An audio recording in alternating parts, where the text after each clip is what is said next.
saat itu Allah tegur saya di saat anak saya usia kelas 3 itu 9 tahun. Yang tadinya anak saya fine-fine aja, bahkan IQ itu di atas rata-rata. Hingga akhirnya sampai si anak itu usia 9 tahun, qadarullah tanpa ada gejala dan apapun gitu ya. Anak saya selalu menangis ketika bahkan dia buka mata pun dia serasa nggak bisa melihat dunia. Ibu, saya nggak bisa buka mata, Bu. Kepala saya sakit gitu. Jadi anak saya itu tanpa sebab yang jelas hingga hari ini gitu ya, tiba-tiba ada sumbatan otak di sebelah kanan. Akhirnya di titik pas benar-benar saya dikasih rujukan untuk bedah kepala anak saya. Saya di situ baru benar-benar, ya Allah, inikah ikhlas saya gitu ya? Apakah ini rasanya ikhlas? Saya bilang mulut saya ikhlas, saya ridho, tapi saya nggak terima anak saya dengan kondisi seperti ini gitu.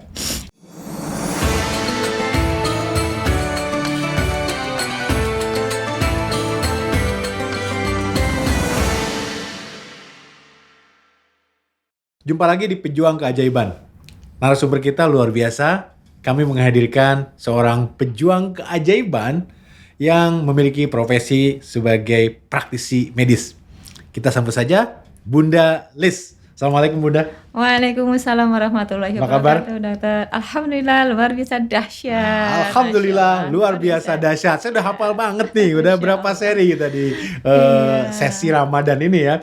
Luar biasa. Memang kita luar biasa. Kalau dengan teman-teman Magda Rezeki itu kita harus kata-kata positif, yang dahsyat, yang luar biasa. Kurang lebih gitu ya, Bun. Betul, ya? Dok. Oke. Bun, ketika kita bicara seorang praktisi medis, harusnya hidupnya baik-baik aja dong. Betul. Harusnya penghasilan ekonomi lancar lah gitu ya. Betul. Kenapa sih Bunda waktu itu mencari keajaiban? Ada apa sebetulnya?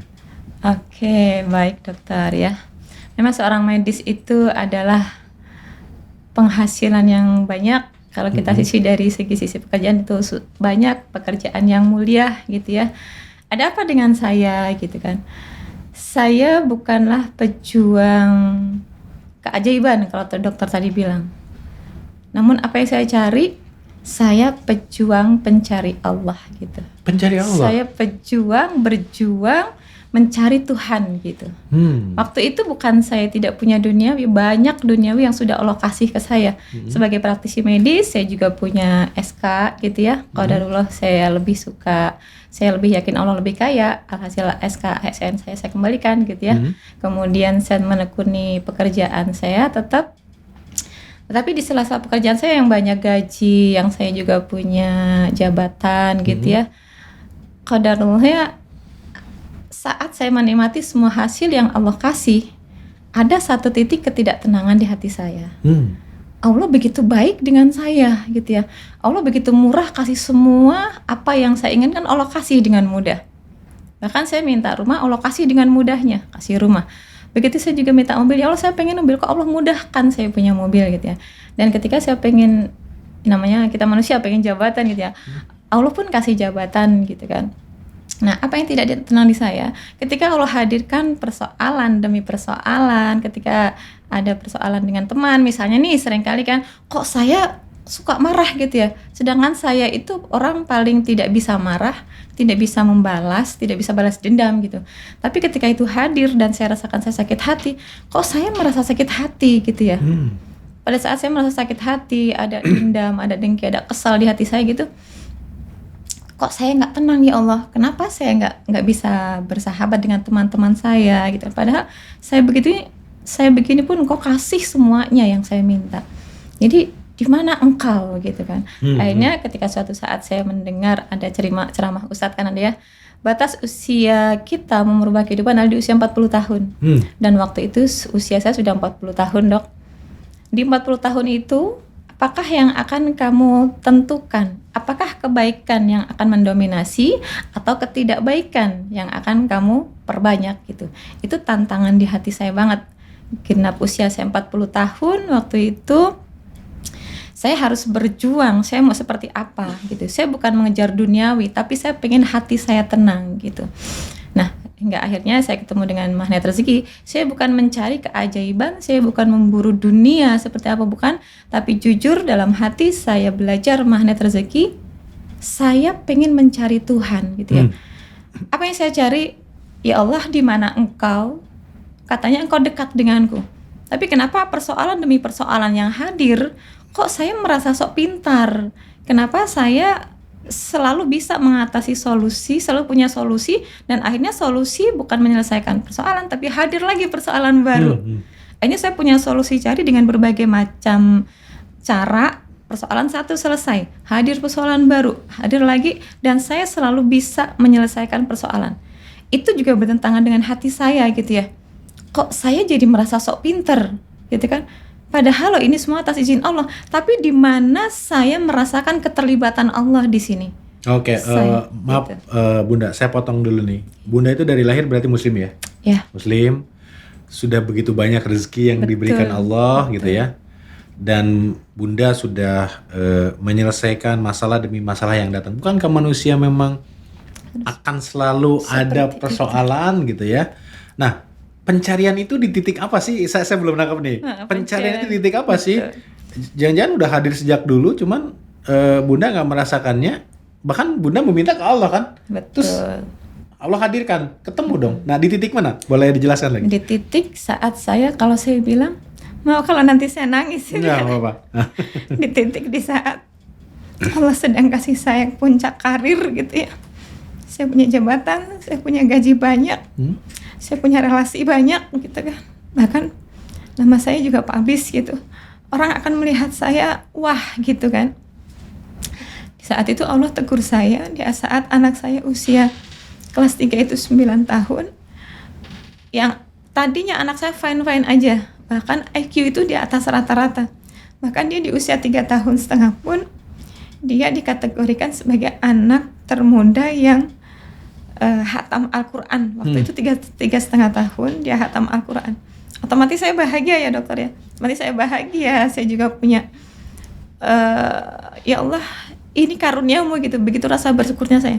Hingga akhirnya sampai si anak itu usia 9 tahun, qadarullah tanpa ada gejala dan apapun gitu ya. Anak saya selalu menangis. Selalu menangis ketika bahkan dia buka mata pun dia serasa nggak bisa melihat dunia.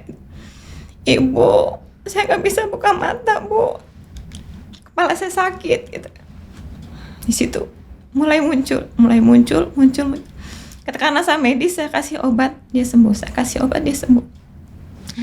Kemudian saya mulai menomorsatukan medis, dok. Kalau saya nggak kerja, gimana gitu kan? Gimana saya beli obat kalau saya nggak kerja?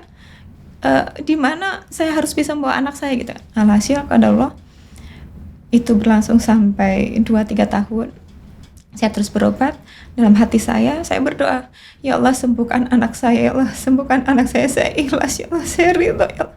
Saya bilang seperti itu, tapi saya selalu merasa, selalu bilang dalam hati saya, kalau bukan saya yang kerja, siapa yang beli obat? Kalau bukan saya yang kerja, gimana memenuhi kebutuhan? Hanya di situ semakin saya merasa seperti itu, semakin saya ketakutan. Ya Allah, saya sudah sering kali minta sembuhkan anak saya gitu. Kok terkesan saya juga, ya Allah kok saya ngatur Allah banget gitu. Jadi di titik itu saya merasakan sangat tidak tenang. Saya merasa pintar, saya seperti pemberi solusi gitu ya. Akhirnya di titik pas benar-benar saya dikasih rujukan untuk bedah kepala anak saya. Saya di situ baru benar-benar, ya Allah, inikah ikhlas saya gitu ya. Apakah ini rasanya ikhlas? Saya bilang mulut saya ikhlas, saya ridho. Tapi saya nggak terima anak saya dengan kondisi seperti ini gitu. Saya nggak terima. Jujur waktu itu saya bilang marah, saya marah dok. Saya nggak terima, ya Allah, kenapa dengan anak saya gitu. Saya sudah sholat, saya sudah zakat, saya sudah puasa, saya muslim, saya jalankan sholat. Saya sudah semuanya berbuat baik menurut saya. Tapi ya Allah, sampai detik ini Engkau juga tidak memberikan titik terang kemana obat untuk anak saya. Akhirnya saya pengen kembali sama Allah, saya pengen pasrah, ketemu dengan ilmu magnet rezeki. Di magnet rezeki saya datang, Saya berniat, ya Allah, saya bukan mencari keajaiban, saya bukan memburu dunia, saya bukan mencari obat untuk anak saya bukan pengen harta dan sebagainya, bukan. Tapi saya pengen tahu, ya Allah, di mana Engkau berada.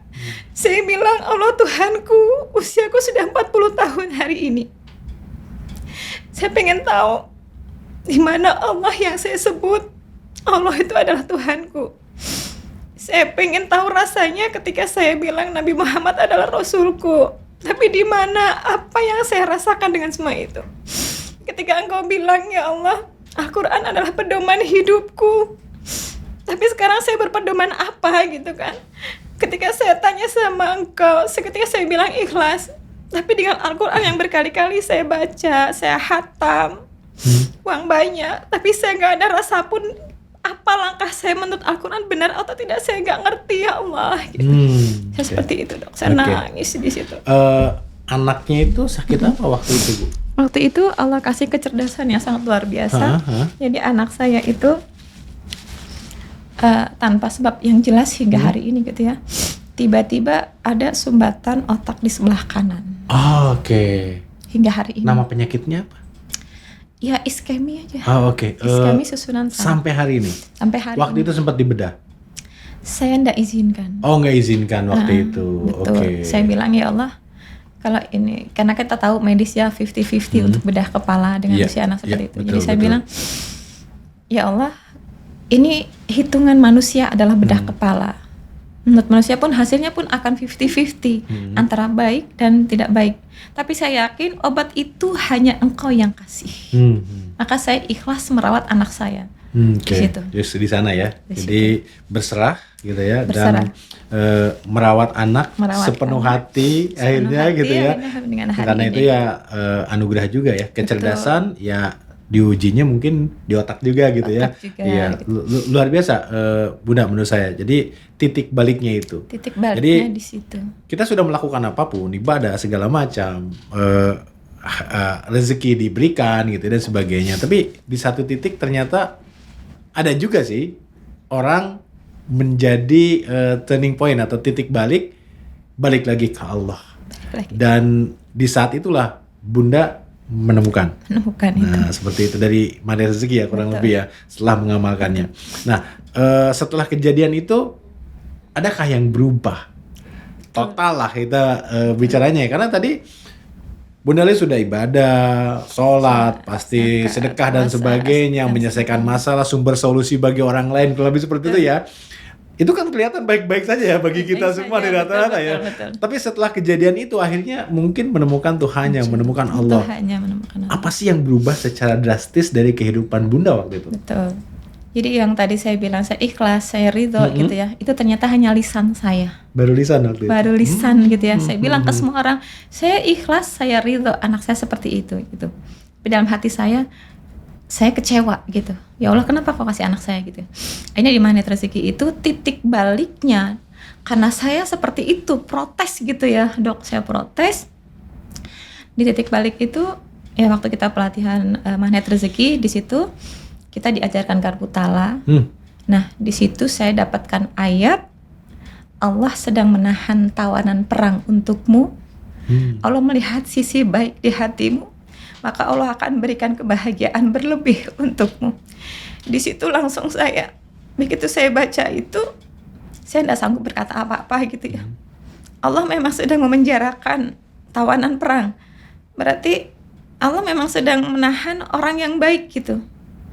Dan saya hanya sebagai sipir, kan penjaga nih. Di situ saya, mungkin ini ikhlas. Saya harus ikhlas menjadi seorang penjaga. Gitu. Akhirnya, oke Allah, di situ titik baliknya.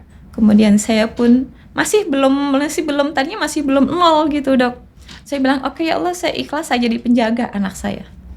Nah, akhirnya saya tanya lagi dengan Al-Quran. Saya masih belum plong rasa ikhlasnya tuh seperti apa gitu. Saya baru begitu ya. Saya baru gitu kan. Hati saya belum los gitu. Akhirnya saya balik lagi nanya sekali lagi, ya Allah, saya kesini bukan mencari keajaiban, saya kesini mencari Engkau. Saya bilang gitu. Jadi kalau dokter saya begitu kan, pasti akan memberikan sesuatu yang ini kalau mau tahu saya kan gitu. Akhirnya saya buka Al-Quran ya dengan teknik Al-Qutala. Setelah saya dapat jawaban yang pertama tadi, Allah melihat sisi kebaikan di hatimu, maka Allah akan kasih kebahagiaan berlebih. Kemudian saya garpu tala lagi, seperti itu saya bilang, saya belum tahu di mana Allah gitu. Saya mau tahu itu. Gitu. Akhirnya saya dapat Al-Quran lagi, Al-Baqarah ayat kedua. Di situ Allah bilang tidak ada keraguan di dalamnya. Yang tadinya saya protes tuh bilang seperti itu. Di mana Allah, di mana baginda Nabi, di mana kitab Al-Quran ini saya pakai gitu. Saya buka, kata Allah tidak ada keraguan di dalamnya. Pertama saya baca, saya deg-degan. Kok saya deg-degan? Saya baca lagi, saya deg-degan lagi tambah kencang. Langsung saat itu seperti gitu ya, dunia terbalik gitu. Dunia terbaliknya apa? Antara jiwa dan raga saya itu saya merasa berpisah dong. Saya enggak tahu, saya tahu film saya diputar, saya nggak bisa ngomong, saya hanya bisa banjir air mata dengan peluk Al-Quran. Seperti rasa saya menjadi bayi yang tidak bisa apa-apa. Ini nggak ada daya upaya, saya hanya bisa duduk terdiam dan banjir air mata. Yang saya lihat filmnya di situ, itulah perilaku saya. Yang kemarin saya pakai blazer, pakai hak tinggi, dia yang sok pinter cari solusi gitu ya. Saya hanya bilang dalam hati, ya Allah, itu saya ya Allah, itu kasihan orang itu. Dia tidak tahu Tuhannya di mana. Tuhan itu ada loh dekat dengan dia gitu kan. Ya Allah, jadi itu yang buat saya nangis gitu kan. Film film saya yang saya sombong, yang saya suka marah-marah, yang saya dongkol, saya menyalahkan Allah. Nah di situ titik baliknya, sehingga baru di situ jam 12 malam sampai jam 3 subuh, jam 3 itu saya merasakan saya tidak nyambung antara jiwa dan raga gitu ya. Banjir air mata, dengarlah saya azan tahajud. Waktu itu baru Allah sadarkan saya, alhamdulillah saya masih hidup ya Allah. Itu tadi film apa, saya di mana gitu kan. Setelah itu saya pingsan. Saya tidak sadar. Sempat pingsan? Di rumah itu? Posisinya di dalam kamar saya sendirian gitu. Okay. Waktu itu terjadi di Malang, di Surabaya. Karena setelah saya pelatihan MR gitu kan. Nah, kemudian setelah saya gitu kan, pingsan. Terdengar lagi kan subuh tuh. Saat azan subuh saya bangun lagi. Saya bangun, alhamdulillah. Ya Allah, mau kena saya basah tuh semuanya. Basah semuanya. Apa yang terjadi dengan saya tadi malam itu, Masya Allah, Allah menunjukkan banget siapa saya. Dan anehnya waktu saya bangun di saat setelah subuh, itu saya bayi baru lahir yang benar-benar fresh energi, full energi yang sangat bahagia. Saya hanya melihat semua persoalan itu seperti catatan-catatan di kertas yang tidak perlu saya pikirkan, yang tidak perlu saya buat sedih, yang tidak perlu saya takuti gitu. Itu nanti udah kamu buang aja, selesai kok. Yang ada sekarang hanyalah butuh bersyukur. Begitu saya tahu apa yang harus saya syukuri hari itu, detik nafas saya harus bersyukur. Masya Allah, pokoknya begitu melihat pagi itu banyak sekali yang harus saya syukuri daripada saya tangisi persoalan-persoalan saya. Nah gitu ya. Jadi yang sebelumnya merasa sebagai seseorang yang baik-baik saja, sudah berperilaku sesuai dengan agama, ternyata pada saat diputar lagi, loh kok gitu ya. Dan beban pikiran, bahkan merasa bahwa kok saya kayak gitu dulu, yang dulunya berat banget membebani, setelah kejadian itu pingsan, itu udah ya udah, ini catatan masa lalu kan. Ini barunya saya buang aja. Itu luar biasa ya. Masya Allah. Hanya sepanjang saya pulang, ini proses terjadi di Surabaya gitu ya. Pas saya pulang, Masya Allah, hanya ada rasa bersyukur gitu. Dan setelah itu, ketika saya merasakan energi yang sangat luar biasa gitu ya, karena juga kita pernah ngaji Allah itu dekat denganmu. Nah, baru di situ saya merasakan kedekatan. Ketika pengen apa, ya udah pesen aja sama Allah gitu. Nah, detik itu saya bilang, ya Allah, saya ingat kata-kata itu, kata Panas juga kan, Allah itu begitu dekat dengan kita. Saat spontan terfikir waktu saya pulang naik mobil, ya Allah, saya pengen membagikan rasa ini dengan orang yang saya temuin gitu kan. Qadarullah hari itu naik mobil, pas mau pulang ke Lampung, si drivernya tanya, ibu dari mana? saya dari pelatihan magnet rezeki. Apa itu Bun magnet rezeki? Pokoknya membuat orang bahagia. Semua persoalan itu selesai dalam waktu sesaat ketika kita dekat dengan Allah. Qadarullah dia bercerita dengan persoalannya, gitu kan, banyak. Dan saat itu Allah ijabah. Allah ijabahnya apa? Saya pengen berbagi. Di situ akhirnya Allah mudahkan lisan saya itu menceritakan apa yang Pak Nas kemarin ceritakan terbuka memori semua. Begitu mudahnya mengalir sendiri gitu kan. Akhirnya Masya Allah, Allah mudahkan banget untuk saya bercerita, berbagi rasa gitu kan. Akhirnya dia, oh begitu ya Bun, dengan ilmu rezeki ternyata Allah itu begitu dekat gitu ya. Iya Pak, nanti Bapak akhirnya kita bisa sharing menyampaikan ini ada teman-teman kita, ada yang di Malang, ada di Surabaya, ada di seluruh Indonesia.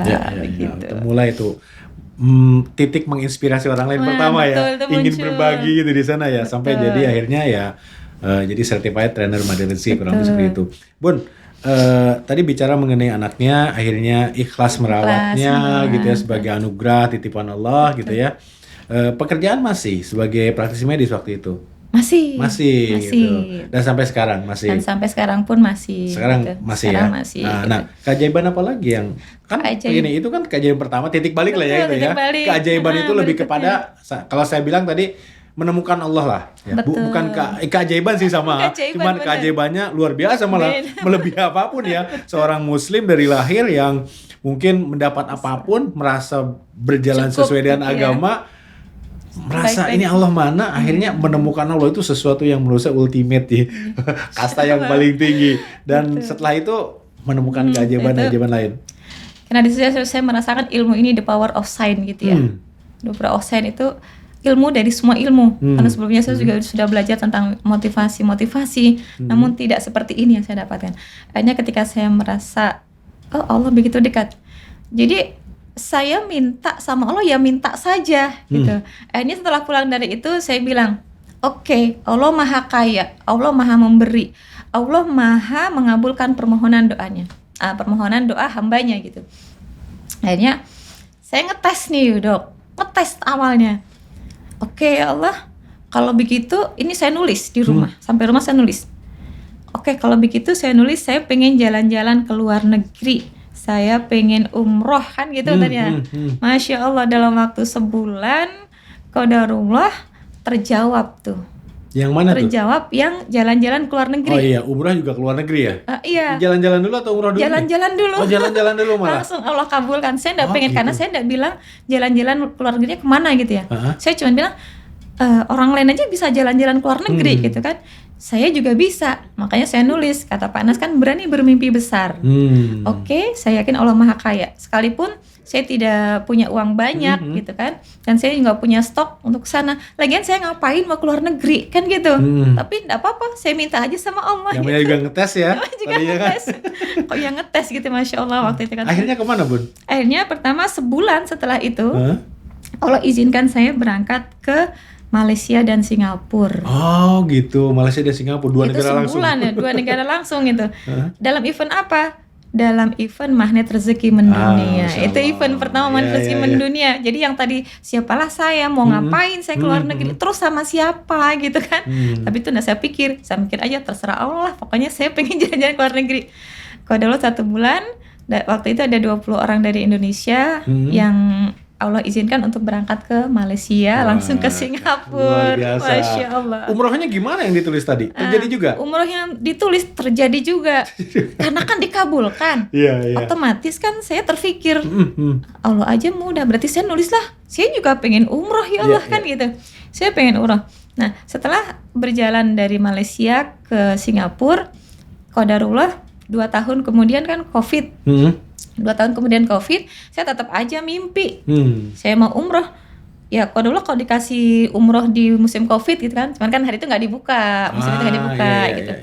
Oke, aja nggak dibuka.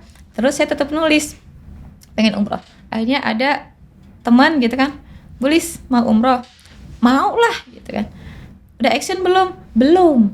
Cuman mau tok gitu, belum ada action. Saya mau action seperti apa? Istilah action itu apa? Nah saya tanya actionnya memang seperti apa? Saya gitu. Action Bulis punya uang berapa? Segera daftar. Tahu saya daftarnya itu harus banyak 7 juta gitu. Ya daftar aja. Berapa memang gitu. Nah waktu itu kita kan ada sedekah umroh gitu. boleh, mau nitip 50.000 per bulan boleh. Oke. Gitu. Akhirnya oke, saya daftar dulu pakai jalur langit. Saya masukin 50.000 sedekah 50.000 untuk mereka yang berangkat umroh. 50.000 tiga bulan tuh dok. Jadi masuk 50.000, 50.000, 50.000. Oke lah, saya sedekah umroh, nanti kan Allah mengumrohkan saya gitu. Udah 3 bulan berjalan. Kok dipancing lagi sudah action belum? Sudah, kan saya sudah ikut sedekah. Sedekah ini untuk orang yang berangkat umroh, saya titip 50.000. Nah itu kan jalur langit, jalur manusianya gimana? Apa ya? Ya Bunda daftar gitu kan. Daftar umroh ke siapa juga. Udah yuk ini ikut saya gitu kan. Sekarang ada uang berapa? Ada uang lah 1 juta. Saldo pas-pasan gitu kan, 1 juta. Akhirnya saya daftar. Oke, saya daftar 1 juta. Terserah Allah memberangkatkan saya kapan, tapi saya berangkatnya mau cepet, saya bilang gitu aja. Nah akhirnya qadarullah 1 bulan itu uang 1 juta masuk, saya daftar. Saya bilang pas ada pengumuman setelah tahun depan COVID itu kan boleh berangkat umroh tuh. Ya Allah, saya juga mau berangkat di tahun itu, di tahun 2023. 2023. Akhirnya Masya Allah, jelup. Allah itu kirim pasien di musim hitan itu banyak nih dok. Karena praktek itu ya, rumah hitan ya, Bunda ya? Iya, karena banyak nih ternyata order dia gitu ya. Akhirnya kan memancing diri nih ya. Nah, oke dah, jadi saya di hati itu punya pesan sama Allah. Ya Allah, karena saya mau berangkat di bulan besok, terserah uang Engkau dari mana caranya. Terus terbesit juga di hati, nanti musim hitan itu uang mau saya simpan untuk umroh gitu. Kok luar biasa, sebulan itu berduduk susut gitu kan. Akhirnya terkumpullah uang yang nggak banyak dok, adalah 10 juta gitu ya. Masya Allah. Dan itu kok saya ikat di karet, saya masukin di bawah kasur. Oh gitu justru. Khusus, jadi nggak berani ngambil. Sesederhana itu ya. Sederhana itu. Akhirnya benar waktu 1 bulan, qadarullah tadi kan berarti masuk 11 juta gitu. Masuk, oke Bulis, ini jadwal berangkat 30 Agustus kata teman. Oke, saya bilang gitu aja. Oke, dan tugas saya hanya minta sama Allah. Saya enggak bilang punya sisanya dari mana, enggak bilang, sisanya terserah Allah gitu. Nah, udah gitu, Bulis ada uang berapa? Ini ada uang 10 juta, kalau boleh berangkat saya berangkat gitu. Akhirnya oke, masuk.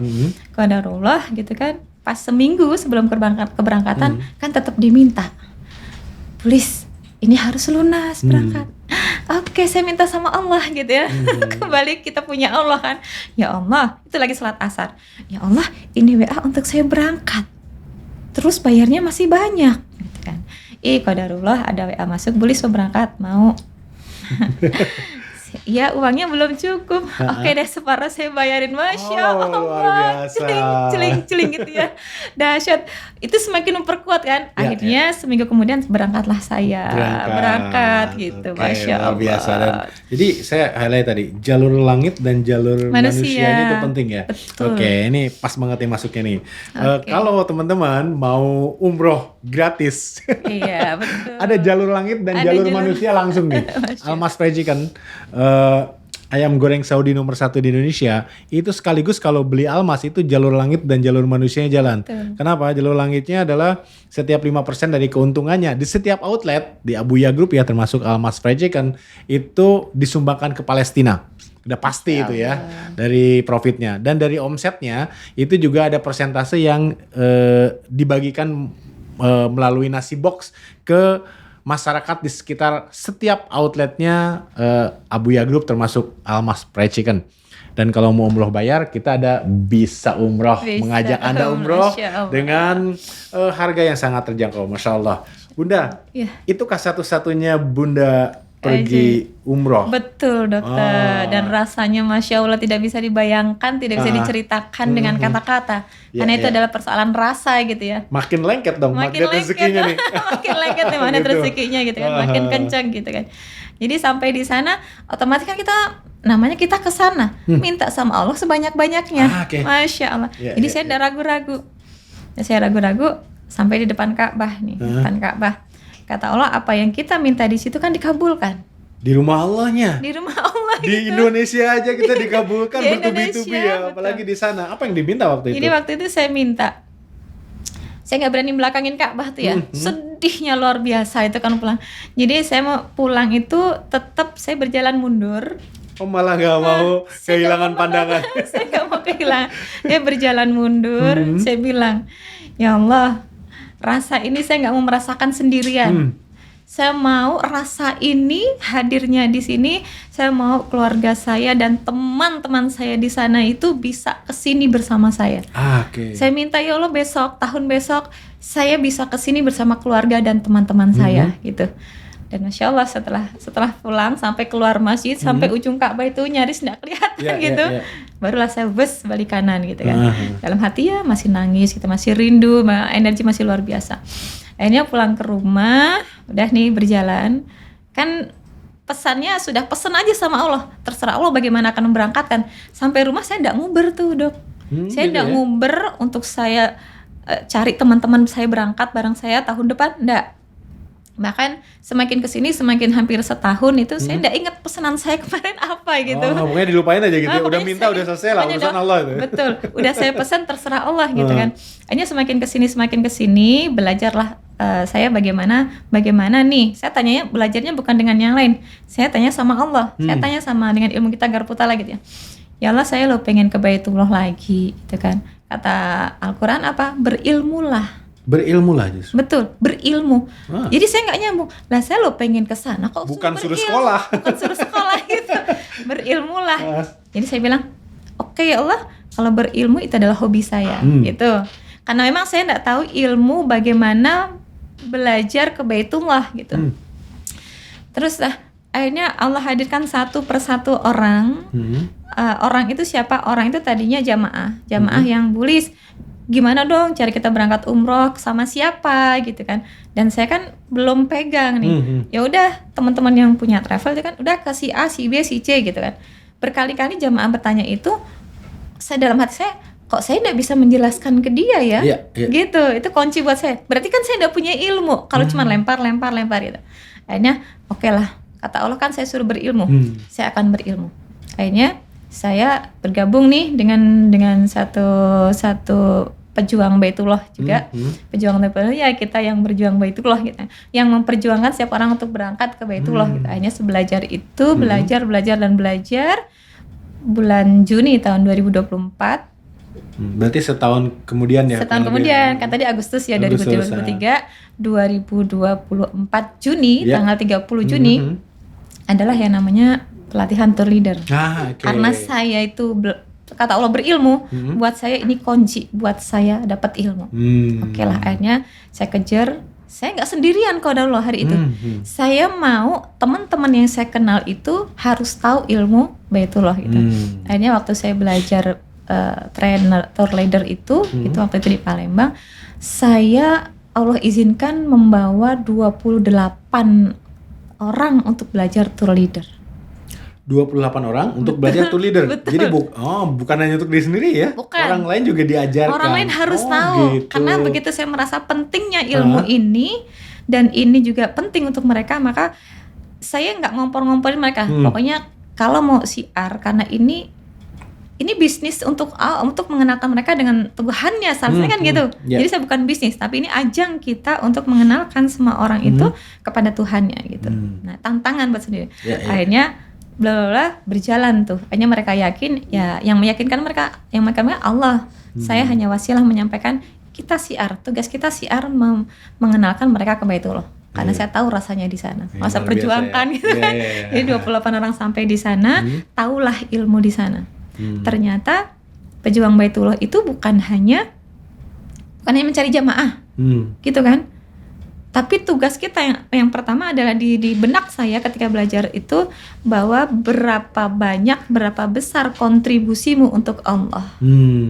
Gitu. Termasuk mengajarkan orang lain bagaimana caranya ke sana dan sebagainya, itu kontribusi juga ya. Kan? Berarti karena kan dari kemarin saya tidak ada kontribusi, lempar.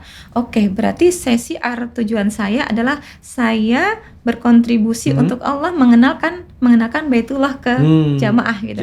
Wallahu a'lam, jamaah itu yang berangkat sama saya terserah Allah, biarlah urusan Allah yang kirim. Akhirnya kan saya semangat siar dengan tujuan agar mereka lebih kenal dengan Baitullah, karena itu kan masuk rukun Islam yang kelima yang selama ini kita abaikan gitu. katanya abai kan ya ketika kita mampu. Tapi mampu itu ukuran orang beda-beda. Dan itu buat saya tidak benar gitu. Maka saya semangat syiar gitu. Qadarullah karena semangat syiar seperti itu ya, akhirnya Allah izinkan saya terpilih sebagai tour leader di bulan Oktober kemarin. Berangkat. Oh, dari satu travel ya? Dari satu travel kan. Okay. Nah itu kan hadiah gitu kan. Gratis dong ya? Gratis. Luar biasa. Dan luar biasanya lagi Allah izinkan untuk ibu saya, untuk suami saya, kan keluarga saya tadi saya minta ya. Untuk ibu saya kalau Allah mudahkan klik hatinya untuk berangkat mampu lahir batin dan ini ya, karena kan ada yang punya uang juga nggak berangkat, ada yang nggak punya uang pengen juga nggak berangkat. Kan dimudahkan. Tapi tanda kutip nih dok, saya waktu mendaftarkan ibu itu sebelum saya terpilih tour leader gitu ya, tetap saya masih lanjut siar, kan saya mengajak mereka, saya harus daftar gitu kan, ayo berangkat bareng saya gitu, saya bilangnya gitu. Maka saya list nama saya di daftar jamaah yang berangkat saya tulis nama saya, nama suami, nama ibu. Itu saya belum pegang uang sepeser pun. Daftar dulu aja. Daftar aja. Gitu. Terserah Allah gitu. Yakin aja. Bahkan tidak bercita-cita ingin ditunjuk jadi tour leader ya. Waktu itu ya gue ingin daftar. Rencana bayar walaupun uangnya nggak tahu gitu. Okay. Terserah Allah gitu. Yang jelas saya daftar 3. Saya nggak berpikir juga kalau tiga itu sekitar 100-an lebih ya, 3 orang gitu kan. 100-an lebih, tapi saya enggak pikir ke sana. Ada terserah Allah dah, saya bilang gitu. Pokoknya saya daftar, ini ikhtiar manusia. Saya daftar, set udah. Kemudian ketika saya daftar, teman-teman ikut daftar. Ketika mereka, Bun saya nggak punya uang, nggak usah mikir uang, itu mah urusan Allah. Ikhtiar aja terus gitu. Saya latih mereka. Lalu seperti itu. Udah terserah Allah, terserah. Ya, set banyak teman-teman yang ikut. Bahagia sampai ke sini. Tetap kan, Bun saya nggak punya uang, bukannya daftar tuh harus punya uang. Terserah Allah aja sih berpikirnya, kita punya Allah gitu. Terus aja syiar, bla bla syiar. Akhirnya setelah mereka semangat syiar dan sebagainya, Allah kasih jalan keluar. Entah apa mereka yang bisnisnya yang panennya belum panen gitu kan, Allah yang panen semangka, Allah panenkan gitu kan. Allah panennya bisa bayar. Ada yang gajian mungkin belum kan sudah ini, ada yang punya tender pemberian makanan tambahan gitu ya. Ada yang dapat tender gitu kan, Masya Allah. Akhirnya lepaslah keraguan mereka. Jalan rezeki mah apapun ya gitu. Tapi kan kuasa kita Allah. Yakin aja rezeki dari Allah yang tidak disangka-sangka. Dari yang tidak disangka-sangka gitu. Akhirnya udah. Nah, sampai dengan sebulan sebelum keberangkatan, saya juga belum pegang uang gitu. Saya bilang, ya Allah, saya diminta uang pendaftaran gitu. Kan harus profesional tetap, saya tetap ikut daftar gitu, minimal kan 7,5 juta. Nggak apalah dikasih uang tuh sama suami 2 juta. Ayah izin ya tak buat bayar daftar, bayar 2 juta gitu. Udah bayar 2 juta. Qadarullah, saya bilang ke adik, ke kakak, izin ya, mohon izin untuk ibu saya berangkatkan. Sudah saya daftarkan umroh, saya bilang gitu. Kan saya meminta Anda enak juga dok, biarlah Allah yang ketuk hati mereka. Akhirnya Masya Allah kakak, adik dan sebagainya itu kan, ya udah aku nitip ya. Gitu ya. Itu jalan Allah gitu ya. Ternyata ketika kita berani menulis, rezeki Allah itu terbuka. Pintu rezeki terbuka berguyur untuk kita. Makanya tulis aja gitu. Tulis nah aja. Setelah itu qadarullah 2 minggu sebelum keberangkatan itu keluarlah fiksasi siapa yang berangkat tour leader. Nah gitu. Masya Allah saya juga kaget gitu ya. Akhirnya saya terpilih, saya baru kemarin gitu kan. Baru tahun lalu umroh, Juni, kemudian baru belajar tour leader, kemudian kontribusi saya syiar yang begitu gitu ya. Belum terlalu lama banget gitu. Kalau ditanya jamaah juga walau alam jamaah saya berapa gitu kan. Nah akhirnya Allah kasih kesempatan untuk saya berangkat tour leader. Dan qadarullohnya hari itu juga saya berangkat dengan rombongan yang saya pegang sendiri itu 48 orang gitu. Itu yang saya pegang. Kemudian barengan saya besoknya ada 3 bis. Jadi kita berangkat dengan 167 gitu. Jamaah gitu ya. Dan yang lain mereka tetap ada yang pegang satu bis tetap ada. Tapi ketika sampai di sana ya begitulah tugas tour leader kita. Masya Allah, latihan memuliakan orang itu terbukti di situ. Akhirnya 167 di sana karena saya medis juga gitu kan. Dan yang saya bawa jamaahnya tuh luar biasa, mbah-mbah 90%. Pas banget ya. Pas banget. Dapat tur leadernya. Mbah-mbah gitu. Alhamdulillah ada 8 kursi roda yang kita pegang gitu. Itu juga Masya Allah luar biasa. Ujian Allah tuh buat saya membahagiakan gitu. Itu sangat membahagiakan sekali. Saya baru merasakan tugas kontribusi untuk Allah tuh seperti ini. Jadi ketika saya ngetur leader, saya bisa dihitung berangkat ke Masjidil Haram. Luar biasa. Masya Allah. Ini di Semaja 167 itu karena saya medis ya, kita hanya keliling dari lantai ke lantai. Siapa yang butuh detensi, siapa yang masih panas, batuk, pilek, sebagainya. Kita disibukkan dengan jamaah gitu. Nulis ingin ke jalan-jalan ke luar negeri, dapat Malaysia, Singapura, dapat Arab Saudi juga ya. Berarti udah 3 nih ya. Betul. Ini pertama tadi kan kita ke Malaysia, Singapura. Kemudian yang kedua, nah sebelum saya ke tour leader itu, waktu saya ke Malaysia, saya juga pesan sama Allah. Ya Allah, sebelum Covid. 2000 enggak, sesudah Covid. Sudah COVID pas berarti. dibuka. Jadi berbarengan sama umroh kemarin 22 akhir kalau nggak salah mulai berarti, dibuka. jadi Februari itu saya berangkat ke Kamboja. Kamboja mau ngapain? Ngapain gitu ya? Nggak ada planning gitu kan. Ya bukan destinasi bagi orang umum juga untuk berwisata sih gitu kan. Betul, itu daerah terpencil gitu kan. Iya. Nah, di situ kita ada komunitas sunat gitu kan. Dan saya bilang, ya Allah, kok saya pengen ya ke Kamboja gitu. Ada apa di Kamboja gitu kan. Nah, waktu itu ada kegiatan kita charity lintas negara. Tantangan buat saya, charity lintas negara. Beramal baksos lintas negara. Kalau baksos antar desa biasa. Tapi ini baksos antar negara gitu. Akhirnya saya, ya Allah, saya minta lagi sama Allah, nggak pakai apa-apa gitu, minta, ya Allah, saya juga mau ke Kamboja kan, saya bilang gitu. Pokoknya dengan manja gitu ya, saya mau ke Kamboja gitu. Nah, qadarullah setelah saya pesan itu berangkatnya kan Februari. Saya pesan di November gitu kan. Akhirnya sama Allah diizinkan untuk Bu Lis terpilih nih untuk ikut ke Kamboja dari ratusan member praktisi medis. Iya. Ada apa dengan saya enggak nanya, penting saya dipanggil, saya berangkat gitu. Oh gitu, ya, luar biasa. Siapalah saya gitu kan. Enggak penting, berarti Allah pilih saya, berarti saya bermanfaat gitu aja kan. Akhirnya Desember itu klik 8 orang yang berangkat, salah satunya perempuan sendiri, saya Dok, yang lain laki-laki, dokter dan perawat semuanya. Dan saya akhirnya berangkat. Nah, setelah di sana Masya Allah ternyata charity lintas negara itu hitanan massal di sana 500 anak.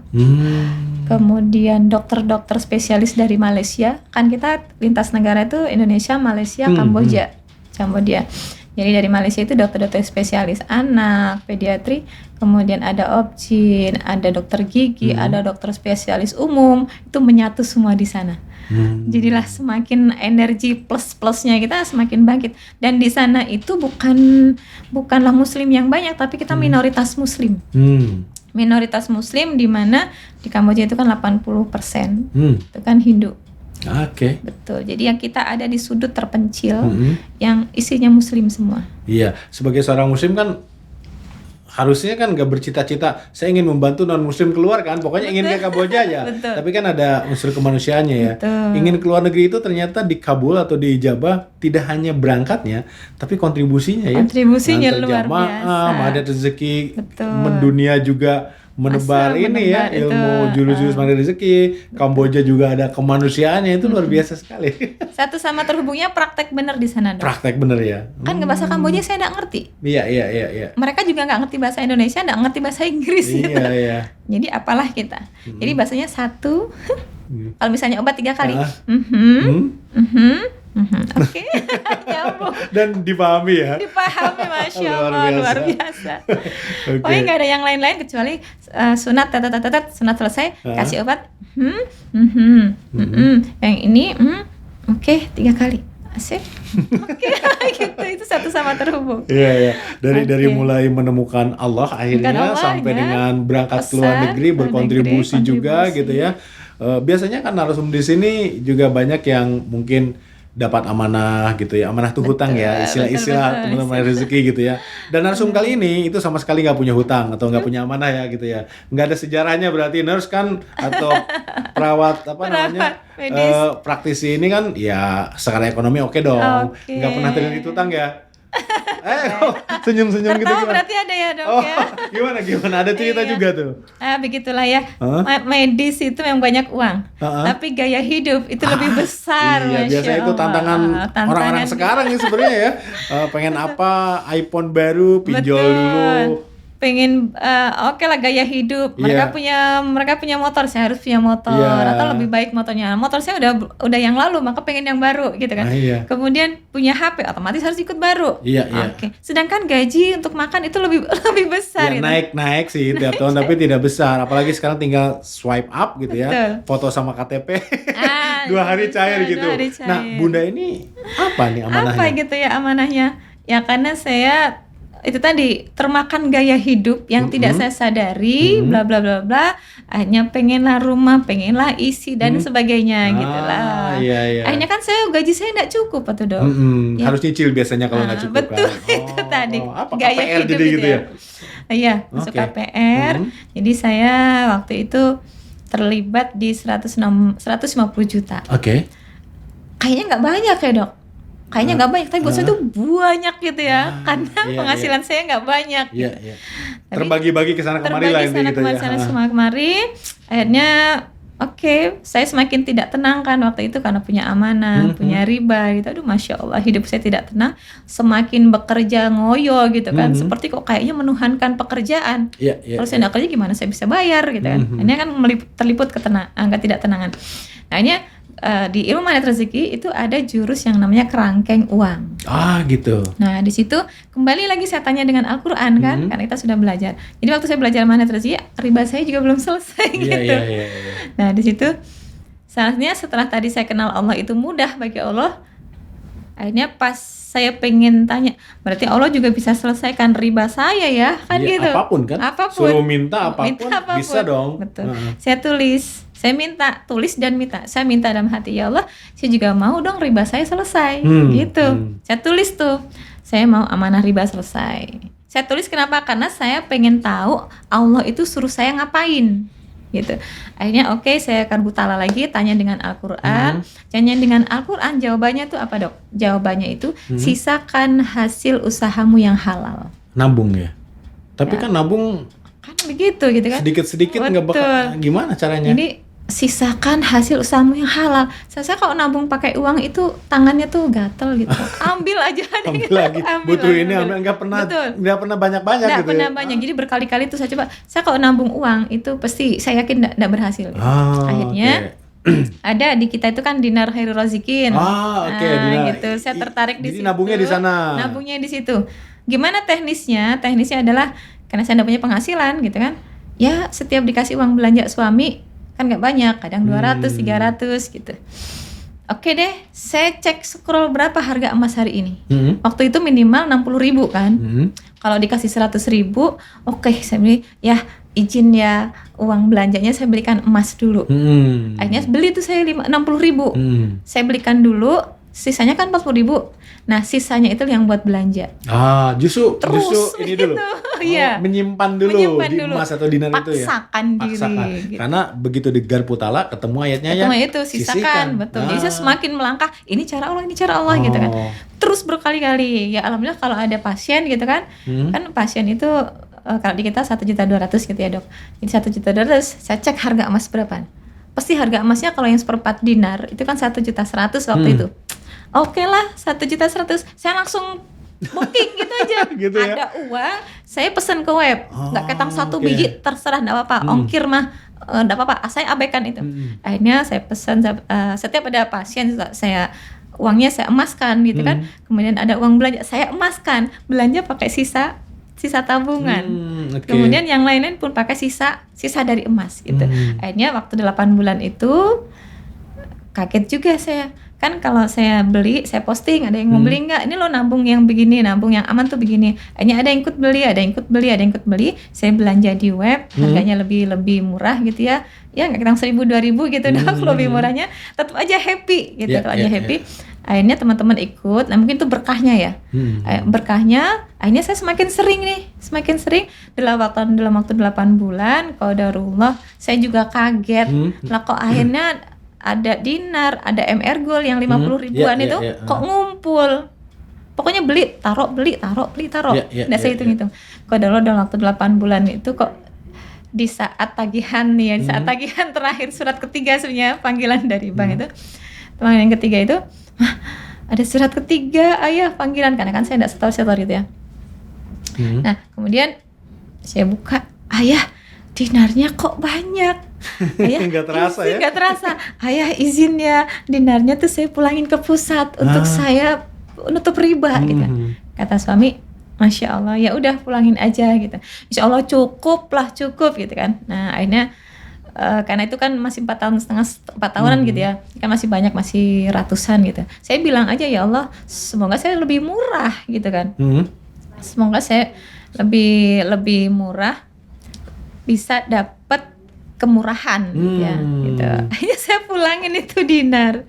Saya bilang, Kak, ini dinar saya pulangin ya, bisa nggak cukup untuk menuhin, semoga cukup untuk bayar saya riba gitu. Masya Allah, 2-3 hari belum dapat info berapa total gitu ya. Sembari saya nego ikhtiar ke bank.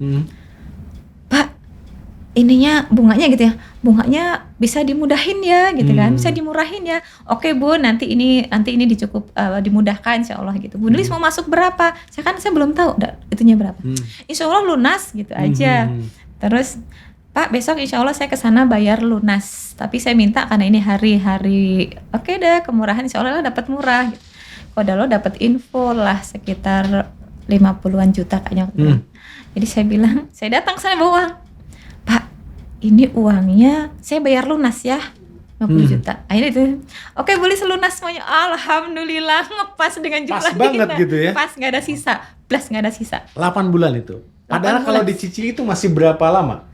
Ya kalau harusnya kalau sekitar 3 juta kali masih banyak ya, masih banyak ya. Masih banyak. Iya, tapi 8 bulan selesai. Nah itu luar biasa. Dulu dinar khairul rezikin. Nah ini pas banget nih ya.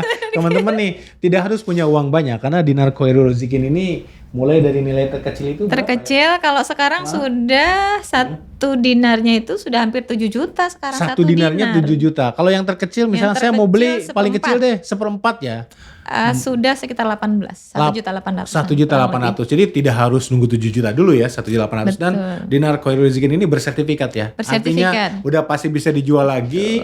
Dan nilainya pasti naik. Terbukti tadi yang pasti masih berapa tahun cicilan gitu ya. Kemudian 8 bulan selesai untuk menyelesaikan riba apalagi. Jadi sekali lagi, kalau mau beli dinar, memiliki dinar, siap-siap untuk mendapatkan keberkahannya. Luar biasa. Simpan, amankan dan muliakan, itulah berkahnya di situ. Iya, luar biasa. Bun, setelah pertama kali mempelajari Magda Rezeki sampai bercucuran air mata dan sampai pingsan, kemudian tergerak untuk berbagi, menginspirasi. Dan driver waktu itu ya, driver apa taksi? Driver taksi gitu ya. Saat kapan akhirnya Bunda memutuskan saya ingin jadi trainer deh, supaya lebih banyak orang lagi yang terinspirasi itu, dan kenapa gitu? Dan kenapa gitu ya, sehingga ketika saya merasakan begitu mudahnya Allah gitu ya, ketika kita dekat dengan Allah, begitu mudahnya Allah itu memberikan apa yang kita minta. Jadi nggak seperti saya dulu nggak kenal Allah, jadi nggak mudah tuh mengejar mimpi. Begitu kita kenal Allah, mudah sekali dapat mimpi gitu. Nah akhirnya oke deh, saya pas ada pelatihan TFT naik untuk jadi trainer, niat saya bukan apa-apa. Niat saya itu karena saya juga prinsip di saya dari itu happy, learn and share gitu. Jadi saya senang dengan belajar dan saya senang berbagi. Nah, jadi ketika ikut TFT, ikut CTMR itu, ya saya tidak melihat uangnya. Kan pasti melalui pelatihan itu kan ada, saya abaikan itu, terserah Allah, kembali terserah Allah gitu kan. Pokoknya saya daftar ikut TFT, saya bayar pakai 500. Besok terserah Allah gitu. Dan akhirnya juga Allah mudahkan lunas gitu. Nah, ketika itu yang tujuan saya adalah saya harus lebih banyak ilmunya. Lebih banyak ilmunya itu saya harus tahu lebih dalam. Karena kan kemarin 101 jurus gitu ya. Jadi motivasi kita ya. Motivasi kita. Tapi 1 jurus aja itu sudah ajaib gitu kan. Jadi itu tertariknya saya. Dan saya juga punya LOP, punya prinsip di dalam otak saya itu, saya bilang sama Allah, ya Allah izinkan lidah saya hanya mengeluarkan kata-kata yang terbaik menurut seperti yang ada di Al-Quran gitu. Saya bukanlah ustazah, saya loh bukan ahli pondok, tapi saya pengen kata-kata saya itu punya dasar gitu. Akhirnya ketika masuk di TFT sebagai certified trainer memudahkan saya untuk berbicara apa yang Allah titipkan di Al-Quran. Gitu. Dengan gaya kita gitu ya. Nah, masing-masing kan beda ya. CTMR punya background yang berbeda, cara menyampaikan berbeda, komunitas yang fitnya dengan siapa berbeda ya. Ketika saya harus bersanding dengan ustazah, saya pun mengakui saya bukan ustazah. Tapi saya seorang pelatih gitu ya. Kita harus melatih disiplin kata, harus melatih kita yakin sama Allah. Itu latihan gitu. Maka di situ membuat ladang diri saya itu lebih atau goal setting saya untuk menjadi orang bermanfaat itu lebih lebar, lebih luas gitu kan. Saya tidak ada target berapa yang harus saya kasih. Ya sebagai orang yang belum tahu apa-apa, ketika masuk di Magnet Rezeki punya visi misi mengamalkan 2 juta pengamal Magnet Rezeki, itu yang saya ikut terapkan. Saya ikut bersama-sama komunitas itu tadi kontribusi kembali. Iya, harus ada kontribusi ya. Ya, guru kita aja punya visi seperti itu. Saya harus lebih support dari mulai personal, kemudian corporate, kemudian event. Nah, dan akhirnya Masya Allah secara personal pun banyak mereka yang datang latihan. Semakin melatih saya untuk sebelum saya sampaikan saya harus tahu rasa dulu. Kan gitu. Jadi saya menyampaikan itu dengan rasa, dengan hati. Jadi ketika saya coaching, ya kembali air mata pasti mengalir. Sehingga itu mungkin yang jadi rasa mereka dapat gitu. Luar biasa. Kliniknya masih, Bunda? Masih, alhamdulillah masih. Klinik Hitan apa sih dan di mana? Coba boleh di-share nggak? Iya, boleh. Jadi bukan klinik ya, tapi tempat sunat, rumah sunat. Rumah sunatnya ada di Metro Lampung. Kita nge-brand dengan Hitan Metro Center gitu. Jadi di situ ada dokter yang bekerja, ada dokter. Ya kita sama-sama kolaborasi ya, bukan karyawan bukan. Kita sama-sama kolaborasi.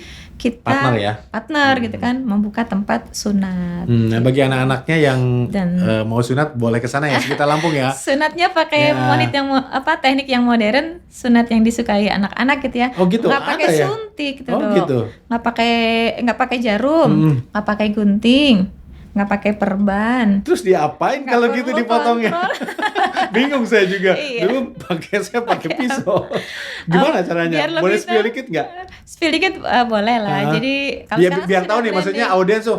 Lalu diapain terus datang cuman dilipat aja kan rugi gitu. Gimana? Bun? Jadi teknisnya itu ya kalau kita celing gitu ya. Tahu-tahu masuk celing jadi gitu.